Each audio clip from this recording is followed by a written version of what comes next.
Going Down Fighting by LeilahMoon. Read by Ella Max Mabella. Chapter 9. Bellatrix cackled with delight as she dragged the blade across Hermione's skin, causing dark beads of blood to flow from the wounds like tears. Greyback sharpened his claws on the stained floor, slowly raking deep grooves through the red pools surrounding her. No one is coming to find you, mudblood. Hermione woke with a start, sitting bolt upright. A thin layer of sweat coated her skin, and she gasped desperately for breath. "Hermione!" a distant voice called. Shaking her head, she grasped blindly for her wand. Why hadn't she woken up? Hands were suddenly gripping her shoulders, and she screamed frantically, trying to get away. The voice seemed familiar this time. "It's okay. It's okay," it said soothingly. "It's just me." She blinked rapidly, desperately trying to clear the fog from her mind. "You are having a nightmare. It's okay. I've got you. Take some deep breaths." The bed dipped and warmth enveloped her as Draco pulled her to his chest, wrapping his arms securely around her body. "What are you doing here?" she croaked. "I'm sorry. I heard you screaming. I had to see if you were okay." Rubbing her eyes, she realized that in her anger, she must have forgotten to use locking and silencing charms. "I don't sleep properly anymore," she admitted quietly. "Not unless there's someone with me." "I know how you feel," he said, shifting behind her. "What was it about?" Hermione unconsciously moved her hand towards the letters etched into her arm, fingers brushing gently against them. "The manor." "I'm sorry," Draco whispered, pulling her closer. "I'm so sorry." "But you found me," she murmured sleepily, her breath growing slower. This time she awoke peacefully as pale sunlight began creeping into the room. She was cocooned protectively within two warm muscular arms, and the scent that wound around her felt like home. Then, stiffening suddenly, she remembered the previous night. This wasn't a dream. He was really there. It was too much too soon, and she needed him gone. "Draco!" she hissed. Stirring, he groaned and curled them more tightly together. Hermione pushed herself away and stood abruptly to the side of the bed.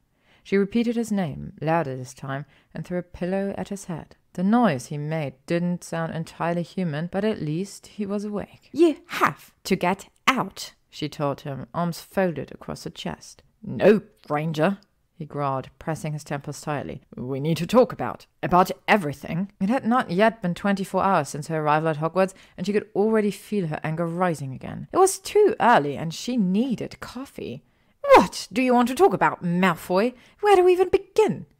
"You kissing fucking Weasley," he ground out. "That's where you want to start?" Hermione cried, staring at him incredulously. "In the grand scheme of things, I'm fairly certain that rate's pretty low down on our combined list of sins." "You said always. You said you would always be mine." "Oh, I am so sorry," she said derisively. "I didn't realize always included me being wordlessly abandoned so you could attempt to murder our headmaster and also being tortured on the floor of your home while you stood back and did nothing." Hermione looked at him as he moved to stand opposite her. His expression appeared detached, but she knew him well enough, even after all this time, to see he was barely holding it together. His eyes were nearly black and his jaw tightly clenched. "Don't you think I know that?" Draco exploded. "It haunts me every fucking day." "How could you just watch?" she asked, unsure whether she truly wanted to know. Draco thought back to the moment he found out that Hermione had been dragged into the manor. "They think they've got Potter," he heard his mother say before she called him over to examine 3 disheveled figures tied together by the door. Adrenaline coursed through him, and he stared at her in horror. "No," he whispered. Narcissa's eyes flashed, and she nodded grimly. With each step his stomach tightened, nausea threatening to overcome him. "Well, boy," rasped Greyback. Draco's heart ached as he took in Hermione's appearance. She had lost a lot of weight, her clothes hung off her, and dark circles framed her eyes. Blood trickled from her lip where someone must have hit her. He struggled to contain the rage inside him. "Draco," his father prompted. "It is Harry Potter." He turned to the boy on her left. His face was huge, shiny and pink, every feature distorted. What the hell had happened? I can't be sure," Draco lied. He knew he had to play this carefully, but his mind was racing too fast. All he could think about was how to grab Hermione and get her as far away from this place as possible. "But look at him carefully. Look, come closer." He had never heard Lucius sound so excited. If we are the ones to hand Potter over to the Dark Lord, everything will be forgiven. He struggled to concentrate on the rest of the conversation. Fear was wreaking havoc in his body. Draco, look properly. What do you think? He couldn't bear it anymore. He needed time to think, to plan. I don't know, he replied and walked away towards the fireplace where his mother stood watching. Narcissa's hand grazed Draco's shoulder as she said, "We had better be certain, Lucius, completely sure that it is Potter before we summon the Dark Lord." "What about the mudblood, then?" growled Greyback. Draco ripped around, his heart plummeting. He couldn't think straight. "Look, isn't it the Granger girl?" Lucius asked. He wasn't paying attention, and the words escaped from his mouth before he could contemplate their meaning. Maybe, yeah." Oh gods, what had he done? He'd needed to remain nonchalant, but his response was almost a positive identification. How was he going to get her out of this? When Bellatrix swept into the room, her black eyes darting from face to face, he was only just able to suppress a shudder. She began shrieking and yelling, giving orders and waving her wand erratically. "Take the prisoners down to the cellar." Bellatrix nodded. "All except for the mudblood." Weasley screamed out for her as he and Potter were dragged away, and Hermione pushed to the center of the room. Draco could see her frantically searching for him, and then relaxed imperceptibly when they locked eyes. This was it. Although the wards prevented him from disapparating her from the manor, he could apparate them to his room. From there, they would have to be quick, but he could dismantle them enough to get out. He knew his parents might never forgive him, but his actions wouldn't put them in any additional danger. Although his aunt was mad, she wouldn't hand them over to the Dark Lord. No one needs to know that Hermione was ever there. Draco took a step forwards the moment Bellatrix pinned Hermione to the ground, but before he could act, he saw his mother's wand hand flick almost imperceptibly. His muscles began to tighten until he was locked in place, paralyzed by a freezing charm. While his exterior was the definition of indifference, as Hermione began screaming, he screamed with her. He thrashed and yelled inside his head until his throat was raw.